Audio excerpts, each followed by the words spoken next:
Pack your bags, Miss Higgins. Women don't belong on the front lines. The colonel's voice cut through the Korean morning air, final, dismissive. It was July 1950, and Marguerite had just been ordered off the battlefield, not for incompetence, but for being a woman. She didn't argue, she didn't cry. Instead, she picked up the field telephone and asked the operator for one name, a name that would make the colonel's face go white. Connect me to General MacArthur's headquarters. For 6 years, Marguerite Higgins had fought battles that had nothing to do with bullets. She'd graduated from Columbia University's Graduate School of Journalism in 1942, one of only 3 women in her class. The male professors had been blunt. Why waste a desk on a girl? You'll just get married and quit. She did not quit. By 1944, at just 24 years old, she'd convinced the New York Herald Tribune to send her to Europe, not to write about fashion or society parties, but to cover the war. The editors laughed. "Sweetheart," one said, patting her shoulder like a child, "war reporting is men's work. You'll faint at the first sight of blood."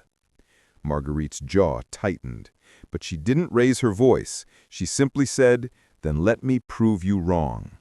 They sent her, not because they believed in her, but because they thought she'd fail and come running home. She didn't. April 29, 1945, Dachau concentration camp.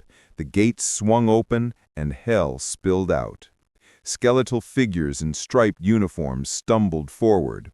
The smell, death, decay, burning flesh made even hardened soldiers vomit. A sergeant blocked Marguerite's path. "Stay back, ma'am. This isn't for ladies to see." She looked past him at the piles of bodies, the gas chambers, the crematorium still warm. "Sergeant," she said, her voice steady despite the horror clawing at her throat, "if I don't report this, who will believe it happened?" She pushed past him. For the next 6 hours, Marguerite documented every nightmare detail. She interviewed survivors, she photographed evidence, she wrote with shaking hands but unshakable resolve. Her dispatches reached newspapers worldwide.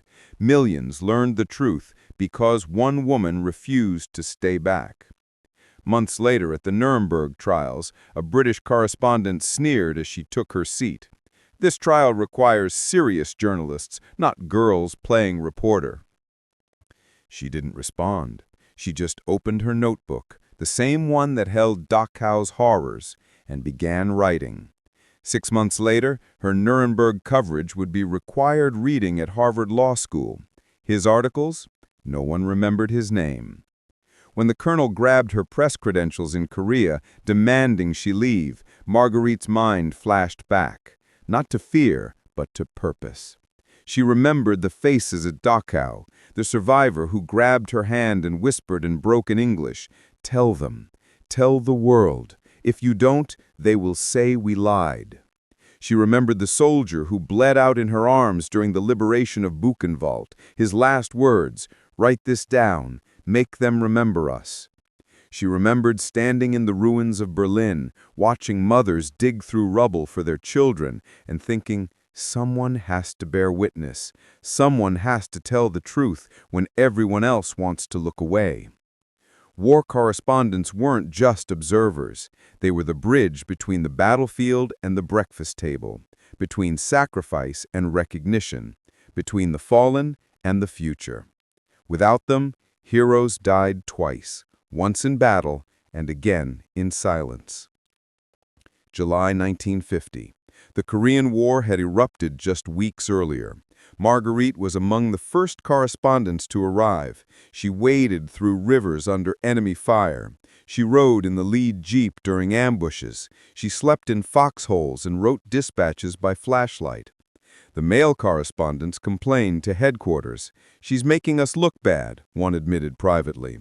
Translation, she was braver, faster, and better than them, and they couldn't stand it. Colonel Bowers called her into his tent.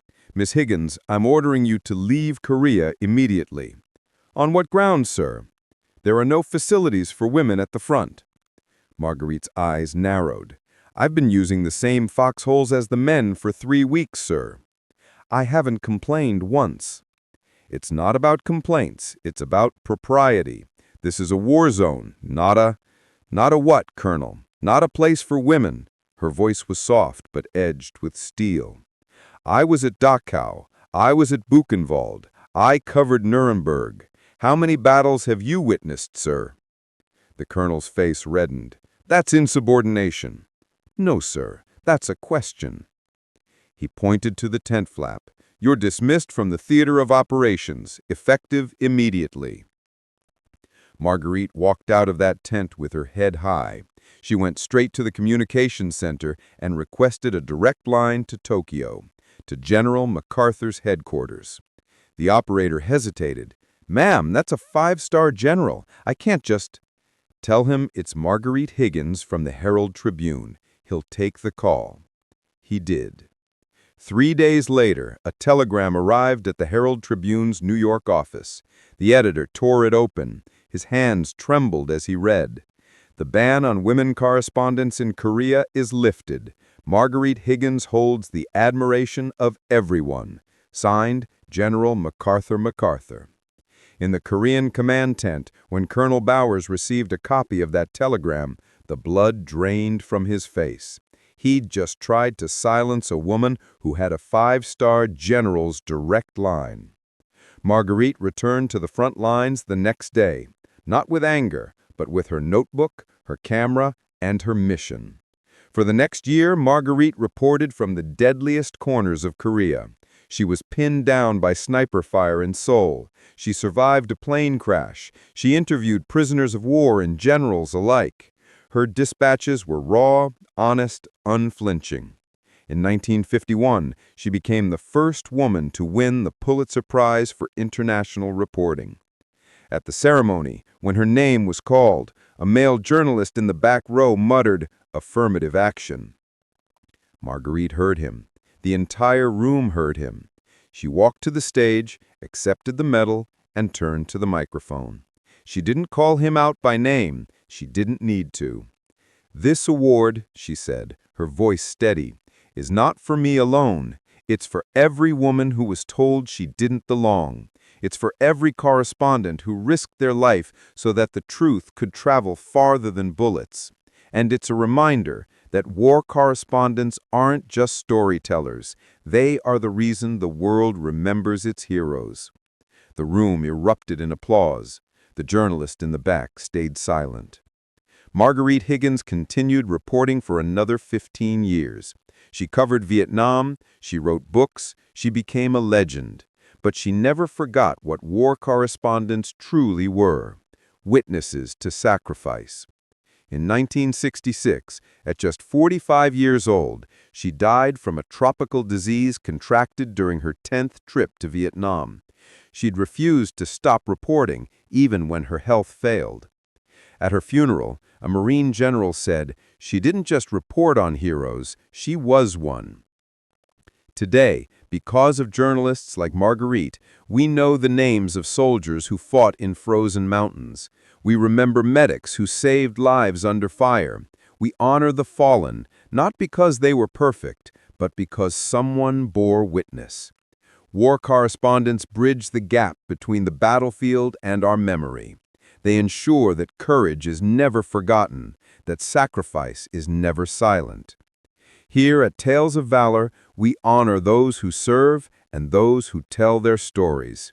Because every hero deserves to be remembered, every act of courage deserves to be shared. If you believe in honoring the warriors who protect us and the correspondents who ensure we never forget them, subscribe to Tales of Valor. Join us in keeping their legacy alive. Because heroes deserve more than silence. They deserve our witness, our respect, our memory.